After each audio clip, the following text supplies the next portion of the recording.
as much as I have in the past wanted to meet in the middle with people, which I still do, but I know that, again, it doesn't matter how much I meet in the middle on some things, nothing is going to be perfect enough unless I see it exactly your way. If I say, okay, let's have a conversation about background checks, that's not good enough because you want to take the hell your guns away, whatever Beto said. That's the level you bring it to. So I actually think she makes a really good point there because, and this isn't strictly limited to progressives, but progressives love to fight one another and hold one another to like these ridiculous purity tests where if you even share a perspective that's a little different. So for instance, when the consensus was that Tulsi Gabbard is a progressive and I challenged that, I mean, there were people on the left, people who were friends of mine who immediately started attacking and you're selling out, who's paying you now, what's going on? And it's like, no. The evidence is right in front of me. These are actual votes that she's taken that I have a problem with. Why can't I challenge those things? And so I think that the attacking one another, and I'm sure based on what she's saying, it's true of other political ideologies as well. I just don't think it's helpful because it doesn't really help the movement evolve and consider possible flaws, possible downsides, things that we need to work on. I don't know, where do you stand on it? Yeah, I'm with you on this one. I feel like as human beings, we have the tendency to shut down things that make us feel uneasy. Like cognitive dissonance is very difficult to fight past. Like I've been there before where I have not been able to fight past cognitive dissonance. So, when we hear something that we don't like, we tend to not shut down. Oftentimes we don't necessarily base our views on facts. We just kind of, we accept something and then we fight anyone who challenges that. But really, we need to, as individuals, kind of grow in the way that we think. So like my show, I always try to stress that when I tell you something, when I tell you my political view, I don't want you to just parrot what I said. I want you to understand really the mechanisms that got me to that point. I want you to be able to think for yourself. I want you to see how I evaluated, the evidence. I want you to use a very, rigorous standard for coming to your political ideology. Like really, we want people to be able to think for themselves using evidence.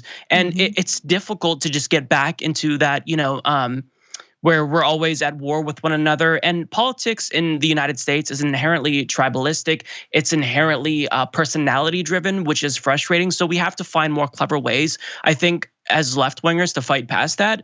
But yeah, I agree with you that we do really shut down people if they don't agree. And I think I'm probably guilty of this. We all are to an extent. Definitely. It's just a matter of trying to grow and trying to understand that our allies are allies and burning bridges isn't necessarily the best long-term strategy. Yes, I love that you use the word strategy because if we're to accomplish any of these incredibly ambitious policies that have been put forth by Bernie Sanders, like you need to work with your allies, you need to have a long-term strategy, you need to think strategically.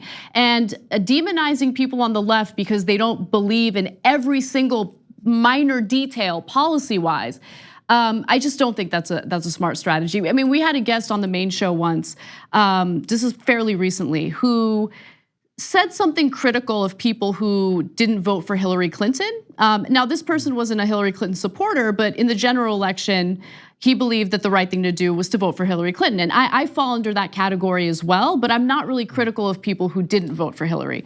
Now, with that said, we went to break and the number of hate comments we got because I didn't like choke him out was insane. And so we need to have these discussions and we need to believe in the power of persuasion. I think it's more effective to work with people who we can persuade and try to convince them of why we believe the way we believe and why it's the right way to think. I think that's way more effective. But anyway, Mike, I could talk to you about these topics forever. Thank you so much for coming on. Unfortunately, we're out of time. And I want everyone to check out Mike Figueredo's show. It is The Humanist Report. I know you're on YouTube. Is there anywhere else people can find you? You can download the podcast on iTunes, but YouTube is kind of like our go-to. So definitely check us out there. Awesome. Thank you so much, Mike.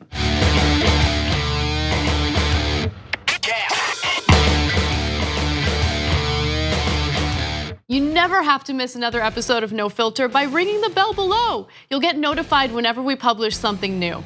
And don't forget to join TYT and download the TYT Plus app today. Download our TYT Plus app on your iPhone or head over to tyt.com/join.